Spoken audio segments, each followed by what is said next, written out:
ಈಗೀಗ ನಾವು ಒಂದು ಆ್ಯಪ್ ಎಷ್ಟು ಫ್ರೀಕ್ವೆಂಟ್ ಆಗಿ ಯೂಸ್ ಮಾಡ್ತಿದೀವಿ ಡೈಲಿ ಬೇಸಿಸ್ ಅಲ್ಲೂ.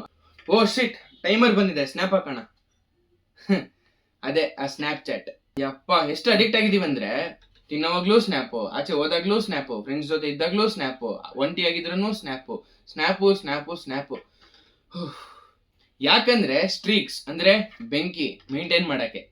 ಅದೆಲ್ಲಿ ಬ್ರೇಕ್ ಆಗ್ಬಿಡುತ್ತೋ ಅಂತ ನಾವು ಮಿಸ್ ಮಾಡ್ದಿರ ಸ್ನ್ಯಾಪ್ ಹಾಕ್ತಿವಿ ಅಲ್ವಾ. ಸ್ಟ್ರೀಕ್ಸ್ ಏನೋ ಮೇಂಟೈನ್ ಮಾಡ್ತೀವಿ, ಬಟ್ ಇದರಿಂದ ನಯ ಪೈಸೆ ಲಾಭ ಇಲ್ಲ. ಏನೋ ಹೋಗ್ಬಿಡುತ್ತೆ ಅಂತ ನಮ್ ಮೈಂಡ್ ಸೆಟ್ ಅಷ್ಟೇ. ಸೊ ನಾನೇನ್ ಹೇಳ್ತೀನಿ ಅಂದ್ರೆ, ನಾವು ನಮ್ ಲೈಫಲ್ಲೂ ಈ ತರ ಥಿಯರಿ ಪ್ರಿನ್ಸಿಪಲ್ಸ್ ನ ಅಳವಡಿಸ್ಕೊಂಡ್ರೆ ಎಷ್ಟು ಒಳ್ಳೇದಲ್ವಾ.